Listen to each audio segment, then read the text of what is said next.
Welcome to the Authentic Physician Show. This is where we have honest conversations about medicine, identity, and health transitions that women just aren't prepared for.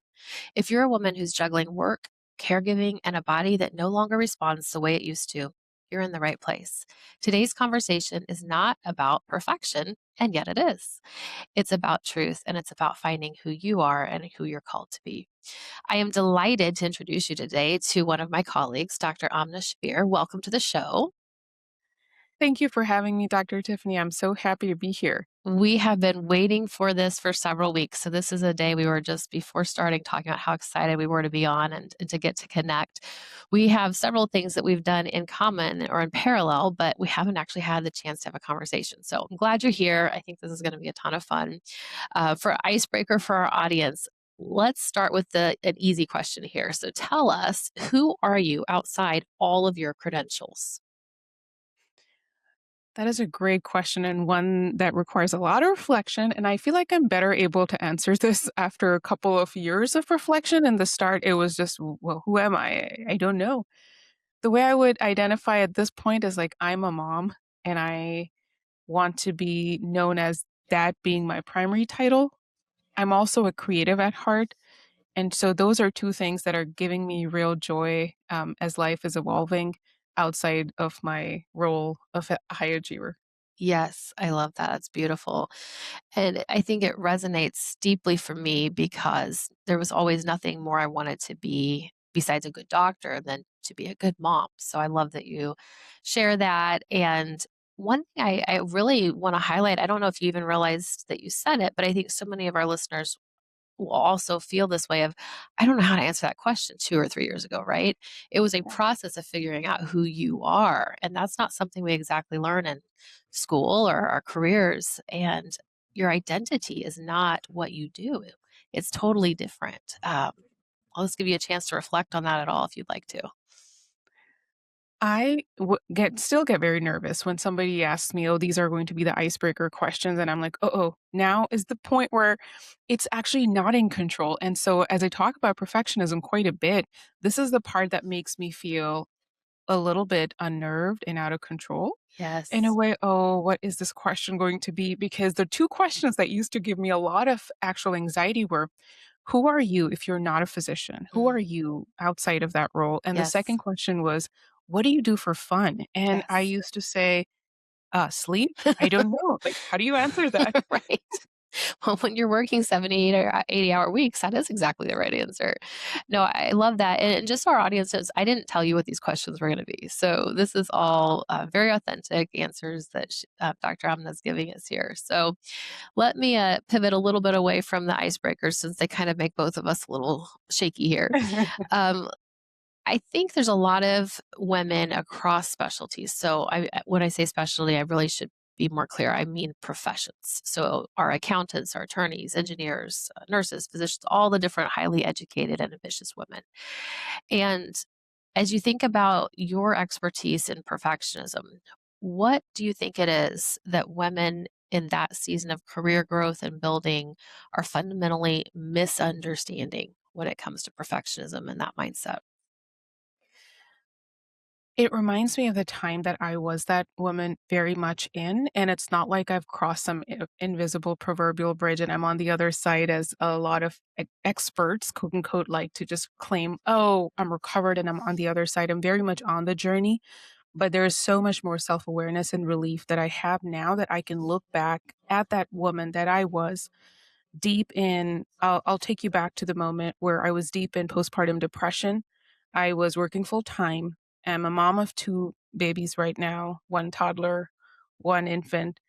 And the biggest struggle that I had at that time would be the appearance that everything needs to be put together, impression management to 1,000%, which is what I see over and over again. A lot of high achieving women struggle with is they're struggling, but then you can't really let the other person know that you're struggling because the people around you might be struggling, but they're also not showing that they're struggling.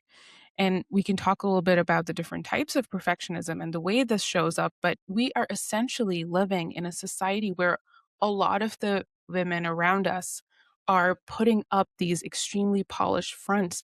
And so at a time in my life where I was struggling deeply, I looked so perfect. The worse I felt, the darker my lipstick was. The worse I felt, the better I actually looked on the outside. And I was getting my dopamine from all the wrong places, which I think a lot of people can also identify with, especially women. I was getting my dopamine hits from, "Oh, look at Amna. She always has it all together. Look at how her house is looking. She has 2 kids and her house looks so clean and put together." Somebody should have said, "Why does your house look so clean and put together, Amna? This This is is not not normal. good. This is not good. If your house looks like, a Pinterest page, like, this is not okay." So at a time when somebody would say that to me, I would find this dopamine rush of I mean, I'm depleted, I'm exhausted. I am so exhausted, but I'm not asking anybody for help because everyone is giving me a pat on the back for being who I am.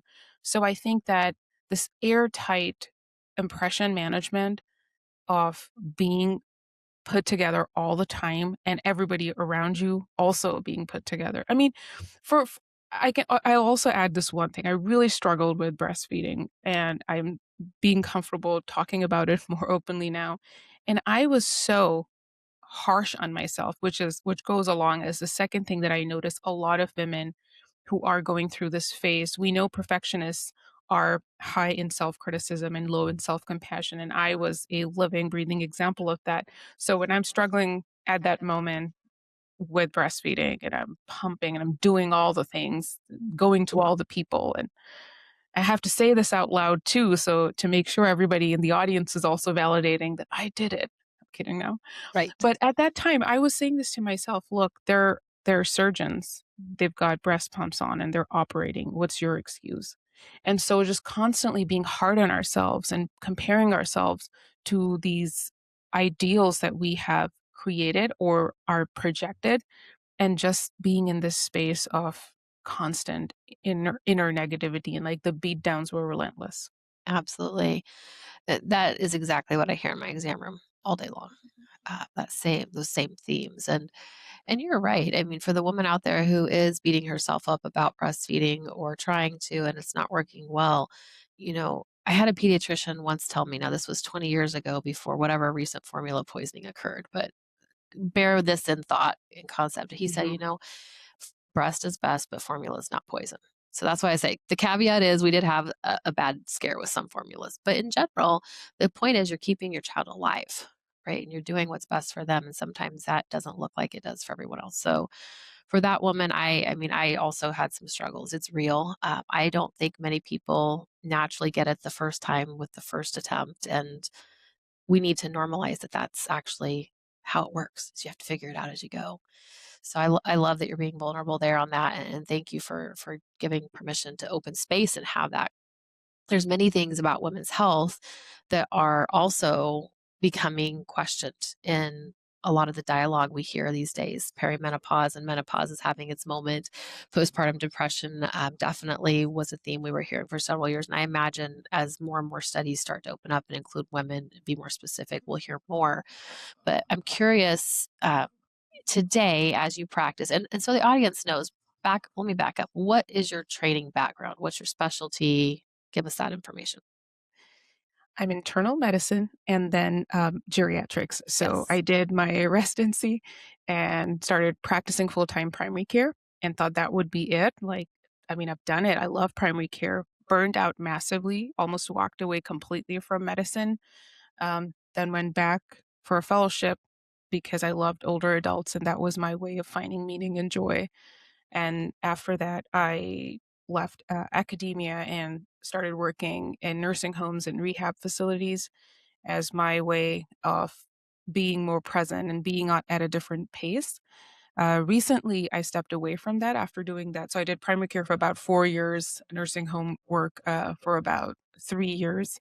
And I am on a clinical sabbatical and entrepreneurship and creativity, as one would say. I don't like absolutes anymore because I used to be so sure of everything, that perfectionist in me, and the you've got to know all the 10 steps into the future. And Mhm.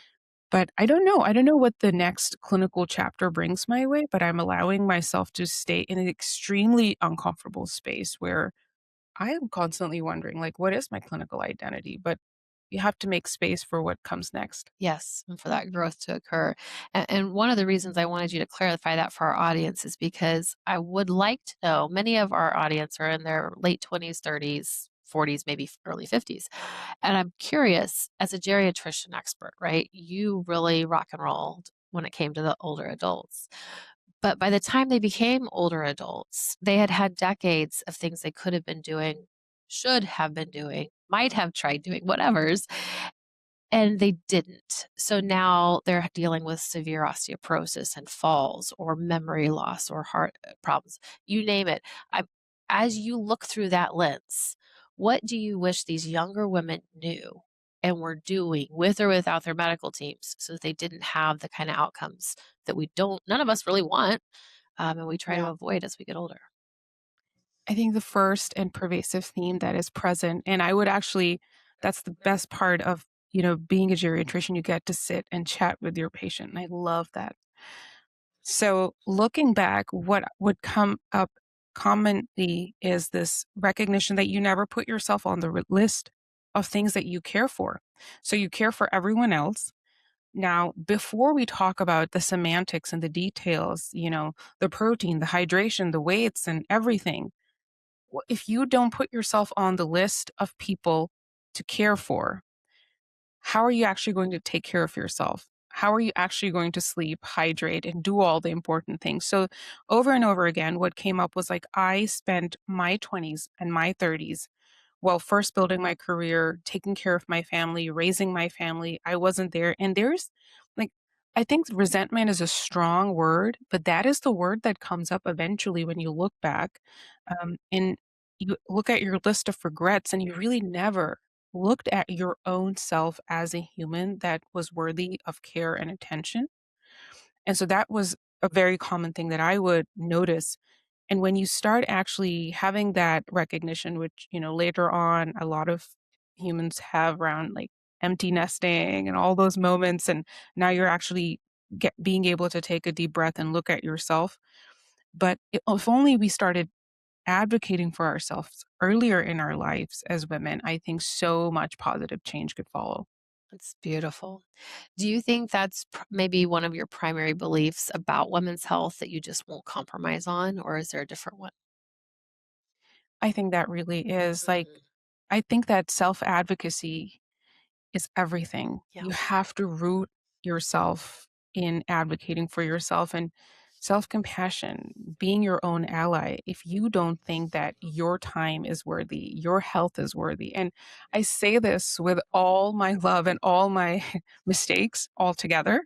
When I started the process of what I would say a very real healing and awakening, I mean, I had to go to 10 different specialists to just work through what was happening to me physically, and I was this is I don't spend enough time talking about it since you said women's health and bringing this things that should have made more sense to me did not make sense to me, even despite being a physician and being a generalist, like being an internist, practicing primary care, and when you're on the other side of the exam table and you're dealing with the manifestations of stress and actually ignoring yourself for decades, it all catches up to you. And I mean, it caught up to me, and I was not even in my, I would say, late 30s at that Mhm. time, right? So this is all actively happening. And everywhere I'm going, everyone is saying, oh, it's just stress. Just And it's stress. just stress.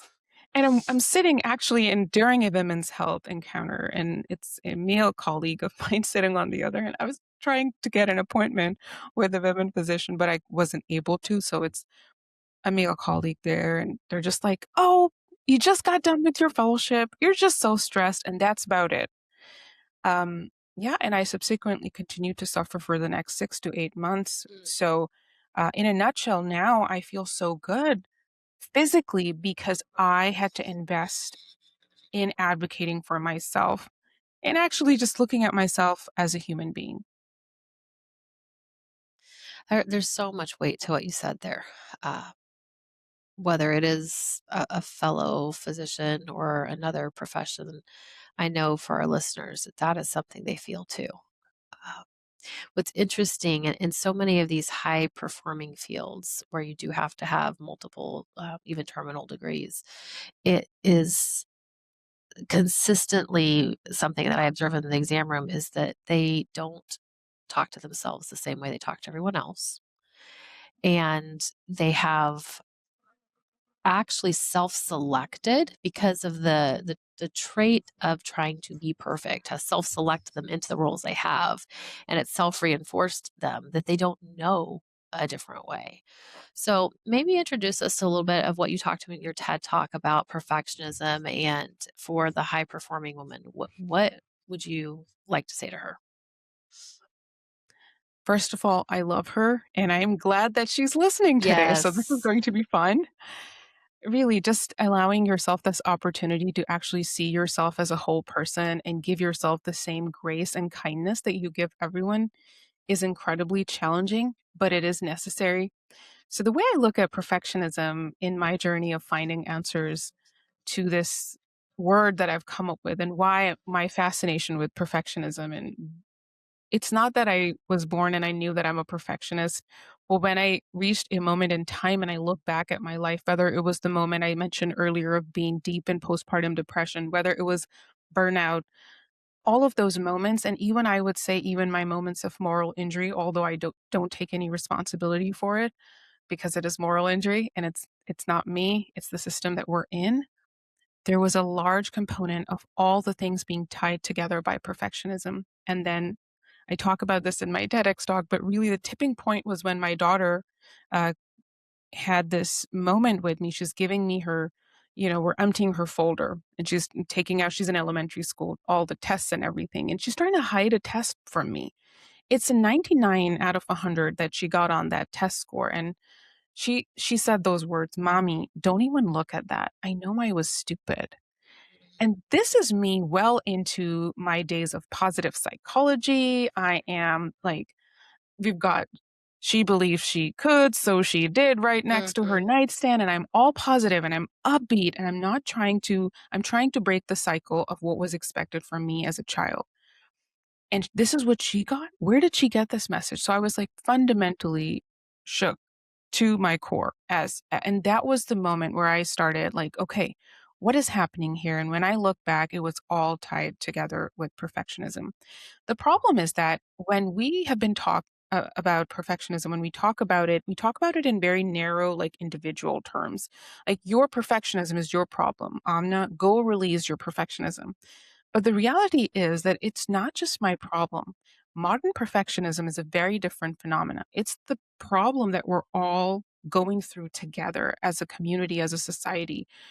Okay, and why is this relevant? It's relevant because I can go and I can apply all the mindset hacks that I want. I can do infinite amount of yoga. I can do whatever, and I'll come back into a society that will continue to demand perfection from me. And so this is the premise that I try to make in all my work, including my TEDx talk. So when we look at perfectionism further, terms that are more commonly you might have heard are adaptive and maladaptive perfectionism. Okay, understand. There's research tied to it. Great. But my view, again, is of bringing context. When we talk about adaptive and maladaptive, Amy, it's a you problem. It's a you problem. So please go fix it. And I find that incredibly fascinating because nothing is a you problem, it's always a we problem. So I like to talk about perfectionism, the domains of perfectionism, according to Canadian researchers, Gordon and sorry, I'm blanking out on That's their okay. names right now, but there are two incredible Canadian researchers that came up with the multidimensional perfectionism scale. And on those scale, there are three types of perfectionism, and that's the three types that add so much color and context to the conversations on perfectionism. So the first is other oriented perfectionism. That is, I expect those around me, my peers, my children, my colleagues, all of them to be perfect, my doctors to be Mhm. perfect. Then self-oriented perfectionism. I expect myself to be perfect again. So there is that I component. And then lastly, socially prescribed perfectionism, where we all think that the society at large, even strangers online, expect us to be perfect. So when we look at these three different ways of looking at perfectionism, it just adds so much more richness. Not only are we talking about things that we're experiencing, but also things that we have seen others experience and what's happening in society at large. So this is kind of the way I like to approach perfectionism. That's a very interesting set of framing that you've put into it. And I'm curious, two things. One, I want to go back to you said something earlier about moral injury. And within the medical community, that term has largely replaced burnout. But can you just, for the audience, explain what you mean when you say injury? If I can speak it correctly, I'll let you take it. It's really important for everyone who's listening to know the difference. And so that, when you know something again, it's so much more clear. Burnout is a phenomena that we borrowed from other industries. Okay, you work a lot, you overworked. Yes, there were situations and environment like you were asked to do work, you worked a lot, and you burnt out. It's kind of like depleting energy that way, looking at things. Now, when we look at moral injury, it was initially studied in Vietnam War veterans when they went to war and they had to do activities acts that were against their moral compass. And so they came back and they were suffering from these symptoms that really didn't fit the PTSD category and loosely. They weren't really responding to the treatments either. So that is where moral injury was a phenomena that started. Now, what do we mean about healthcare workers going through moral injury? A lot of times, most of the times, healthcare workers, physicians, doctors, nurses, advanced practice providers know the care that their patient deserves, that they were trained to give, but they can't give. So, this is the act of not being able to give the care that your patient absolutely deserves, and not and witnessing that agony for a variety of reasons, whether it is insurance companies, whether it is burden from all the clicks that your team has to go through, the fact that they're not staffed properly, or a million different reasons. And that is what leads to the phenomenon of moral injury. Actually, moral injury continued to be the main source of my agony and why I stepped away from actually caring for older adults in nursing homes and rehab facilities because I did the best every single day. I went there and I did the best that I could for my patients, but there was so much that was outside of my control. And it continued to be a way of distress, and I needed to take a break. And I felt like it was time. I felt that way when I was filling all the prior authorizations as a primary care physician, but I continued to feel that way when I stepped in. The difference was with doing a lot of the air work surrounding cooking psychology and other ways, you are able to differentiate.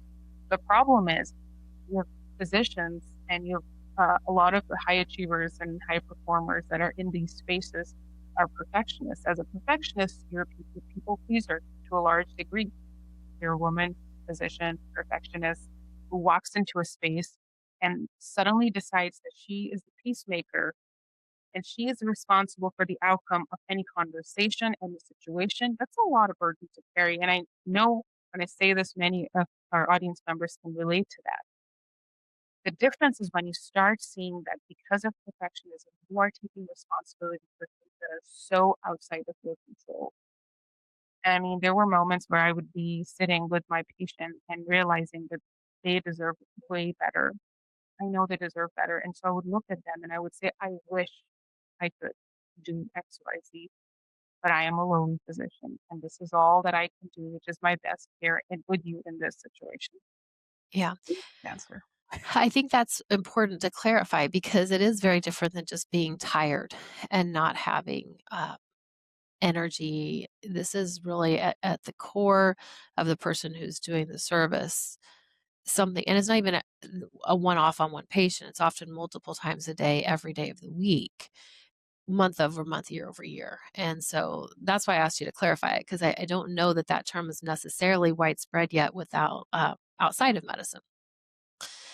Okay, so going back to the other thing you were talking about with your TED Talk, you were talking about the two types, or I'm probably misusing the word, so you correct me here, but the adaptive versus maladaptive, and then the others focused, self focused, and society focused.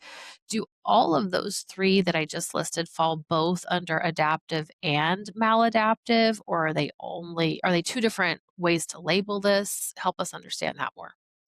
Yeah, I would say that there are two different ways to label them, and then because of just the way that they're categorized, with most things there's no black and white. It's all a spectrum situation. Whereas, and this is important to clarify because a lot of times what we are talking about when we talk about perfectionism, we talk about it in this like odd, like our body language is just different. It's not good, but it's necessary is kind of what we tell each other because Mhm. there is this part of it that is so good. That means when you're an adaptive perfectionist, you're diligent, you are, going to do the best for everyone, et cetera, et cetera. We start equating and confusing terms. And so first of all, I just say, okay, whatever works for you, even with me liking the three types and the context dependent definition, it's okay. If like you like the other terms, we don't have to fight. The premise of all of this is to realize our words matter and the way that you're holding yourself to impossible standards matter. The reason I like socially prescribed perfectionism is because even when we say, for example, continuing on the topic of medicine or just the way society looks at physicians or we look at physicians, it's really important to look at lens through things through the lens of socially prescribed perfectionism. Why? Because all of us are human beings. We took an oath that said, do no harm. It's an absolute statement. We are expecting human beings to do no harm. But when human beings, not AI, not robots, not machines, when human beings will show their humanity, we absolutely penalize them. And so when we expect absolute perfection from humans, we dehumanize them. So we dehumanize each other, we dehumanize our medical trainees, we dehumanize all of us in the healthcare community by that metric. And why do we expect humanity from dehumanized humans? And so I think this is a really important point of focus. Why the relentless demands, the relentless pressure that is coming from people that are outside from frustrations, because as I shared, I've been a patient, I've been a physician, I've been a caregiver. When you go to all these places and if you remove compassion and you look at everything through the lens of socially prescribed perfectionism, it's a lot of that out there. And so, first of all, that's why the context dependent definitions are so important. And the second thing is when I start talking about like perfectionism not being good at all, which is kind of the stance I take, people get really uncomfortable. This is a doctor talking about people not being perfectionists. What is she saying? I mean, my daughter a couple of months ago had to undergo surgery. And when I was sitting and waiting for 3 hours in the waiting room, did I not want my uh, daughter's surgeon to be a perfectionist? Of And my course you answer did. would be, actually, no, Amy, No, I tell me. I'm impressed. I would have been acknowledgement. like, what are you talking about? Of course I want them to be I perfect. I wanted my daughter's surgeon to be an excellencist. And I'll explain why. Do it. Everything good that we think that perfectionism brings to us, high standards, ethics, diligence, hardworking, precision, I think it falls under the domain of excellence and excellencism. Because when you expect somebody that is human to be perfect, first of all, that's not possible. So you're living in la la land and you're creating a lot of agony, but you can expect somebody to bring their best training, their excellent training. You want them to be diligent. You want them, if they make a mistake, to not beat themselves up. You want them to pivot. You want them to fix, course correct so you can have a good outcome. Mhm. So we don't want people in high stakes situations, whether they're flying an airplane, they're performing surgery, they're taking care of humans. We know that that's just not a good space to be in. So I invite everyone to look instead of being perfectionists to being excellencists. I love this. And I'm totally going to take the devil's advocate against it for a second. Okay. We're going to have fun with this. I love it. I agree with what you're saying. And I hear all of our colleagues, as well as all the attorneys and engineers and everyone in these other professions being like, that sounds nice on paper, but that's not real life. Because to your point, it's a societal change, right? And as a society, we're not at excellentism, we're at perfectionism. So, how as individual little people in our little silos, right? Trying to juggle all the balls and not drop any glass ones. How can we make that kind of change? And if we can't, then why even set the idea up that society can change at all? Well, we've already started the process of change, whether we like it or not, because we're having this conversation right now, right here, right? Yes. And this is part of the conversation. And part of what is so disempowering is when we look at things on such massive scale, we forget our autonomy, whether it is self-advocacy that you have to go put yourself back on the list and take care of your woman's health, your own health, whether it is advocating for our patients, and everything starts with an N of one. And so we are changing minds whether we like it or not. The younger generation, all of us were heading, I mean, if I was to zoom out further, and whatever hat I put on, whether it's my mom hat, that agonized which preschool to send my kid so that I make sure she graduates from the right college, and I commoditize my kid so much that I forgot like what joy and happiness was. I feel that as a society, we're all tired and exhausted. Social media doesn't feel social. When you get online, you Yeah. only get bombarded by ads or something else. You barely get to see your friends. Right. So all of as a society, I feel actually a little bit more hopeful and positive because Hmm. we're so tired and exhausted. Hmm. But don't ever underestimate the power of you. That's the first part. And yes, I always this is why I and the part the people that are high achievers and high performers that don't want to let go of perfectionism are exactly the people that I work with. Because when you look at data and objectivity, perfectionism is a bad choice. So, perfectionism has negative impacts on our physical health and our mental health. So, when you're talking about productivity and performance, like even if you are okay, I am a cold hard person who is responsible for hiring for a company. Should I hire the perfectionist or the non perfectionist? I would say hire the non perfectionist. That's a better bet for you because the perfectionist will burn out. So if you look at all data, it's called the paradox of perfectionism. Case in point, I'm sitting in front of you, the perfectionist who did burn out massively, right? So objectively, it's actually a poor choice to encourage perfectionism because that is taking a very real toll on your mind and your body. So what can you actually do about it, right? When you put things at a societal stage, yes, it does add that power of like helplessness. But what is society made of? It's made of you and me and all of us. And so this is where I like to talk about things through a framework that I offer in my TEDx talk, which was the courage bridge. And I Yes. Tell chose us. the I chose the word courage because that's what it's going to take. It's going to take a lot of courage, but we can do it. And I'll pause here before I get deeper into that. Okay. I love what you're saying because I think so many women are probably thinking this isn't possible. And yet what you're offering is it is possible because we can even think about it being a possibility, therefore it can become a possibility.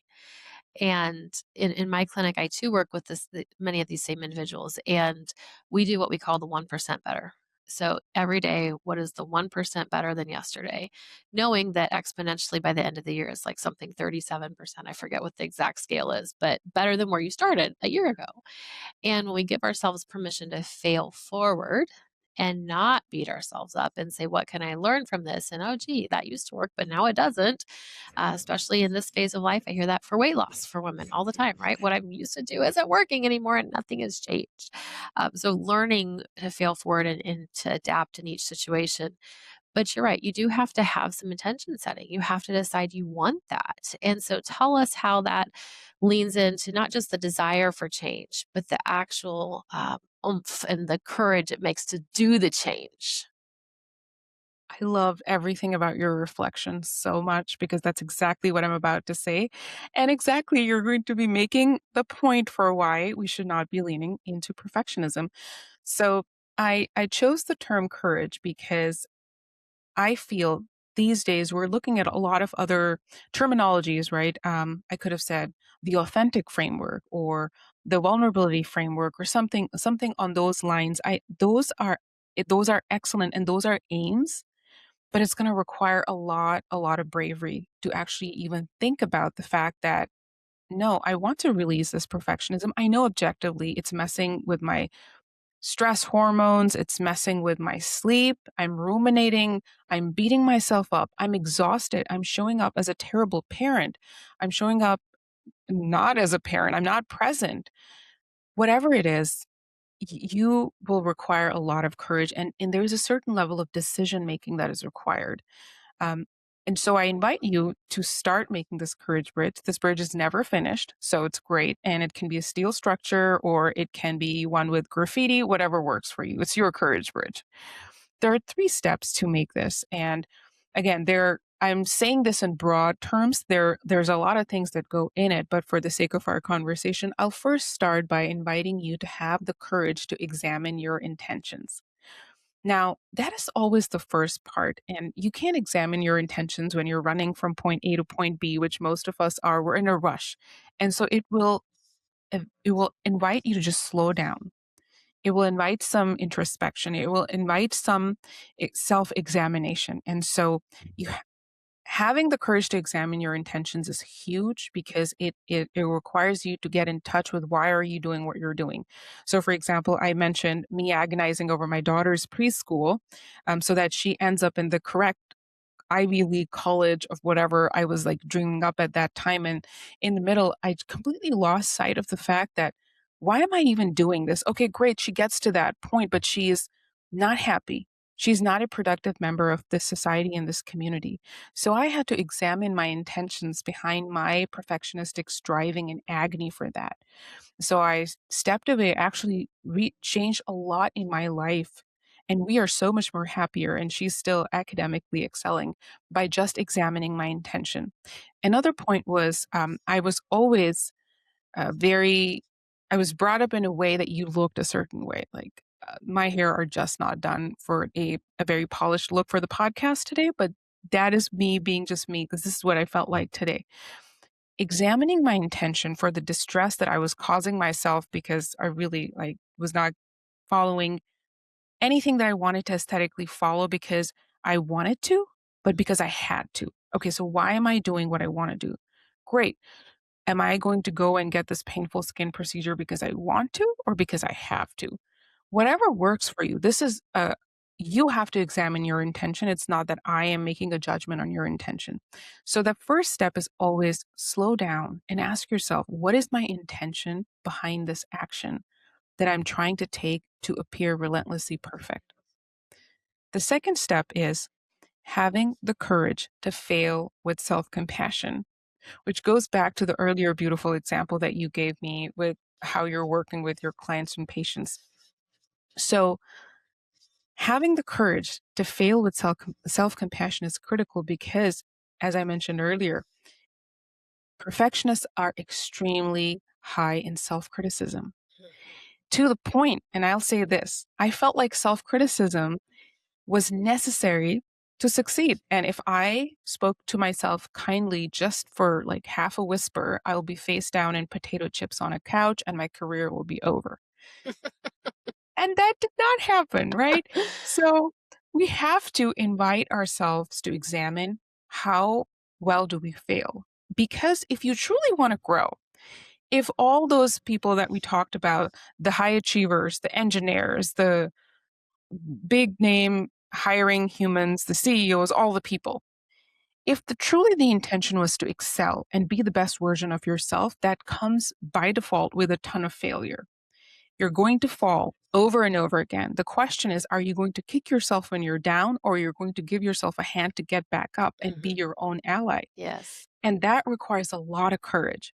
So the second step here is to invite you to have the courage to fail with self-compassion. Because imagine if every time you failed, You tried and you failed. You gave yourself that hand. Your lag time would start decreasing. You probably would procrastinate less. Actually, you will procrastinate less because we know data suggests and tells us work by Dr. Kristen Neff that shows self-compassionate individuals procrastinate less. So you will procrastinate less and you will show up more for yourself. Who does not want a space where you're procrastinating less? You are more intrinsically motivated, all of the Yes. benefits that you get. Yeah. And that is the second step. You have your own back. Absolutely. And I will conclude that the third and important step is having the courage to model your humanity, showing up as your human version. Because when we talk about socially prescribed perfectionism, a lot of agony is it's just me.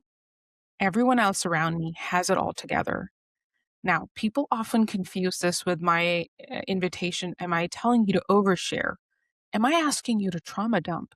Am I asking you to just, go out and be people have all these like weird images and they've shared with me like, are you just telling me to just go out and be messy and just like no, you just show up as your human self. Like Hmm. today, this is the amount of makeup I felt like doing and this is the way my hair look, and that's okay. I am showing up authentically as I am and how I feel like today. Tomorrow, I might feel like I want to be looking a little different. So, and that's just the way human beings are.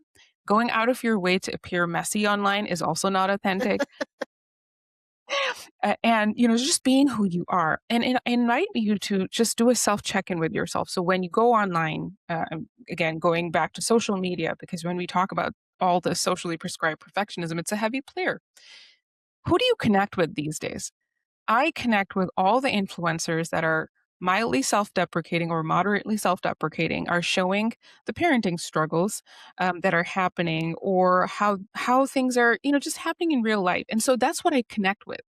I'm not going to connect with this person who's all buttoned up, uh, always showing up so perfectly. Like that's just it's just not inviting that human side of me. So those are like the three ways I invite you to start working courageously on releasing perfectionism. You don't have to get over perfectionism. You don't have to think that you are a problem because you have all of these issues. It goes against the whole point. It's just awareness Hmm. and showing up as you are and recalibrating over and over again with Yes. compassion. I think what you're saying has to be said over and over and can't be said enough. And for the record, I heard you mention your hair twice. Your hair looks gorgeous. So I don't know why you say that because it looks great. So maybe part of our societal change is acknowledging when we hear other people say something that's obviously an Yes. insecurity and say, hey, wait a second, you're cool. Because it does look great. So thank you for Thank you. showing up today just as you are. This is exactly why I created this show, though, because I think there's at least in medicine, and I actually think it's probably in multiple professions, there's this idea of image, and you have to show up a certain way or you're not considered a good doctor, a good lawyer, whatever, right? And I think it's really important for that humanity to be reconnected. To your point earlier, you called it the dehumanization of the individual, and I don't think that is unique to medicine. I really think that's in all the professions. So as I think about this, you mentioned your daughter, and I have a daughter, and I think, what is the next generation looking for? If you take yourself back to, I don't know, your 13-year-old self, right? That was the awkward phase for all of us.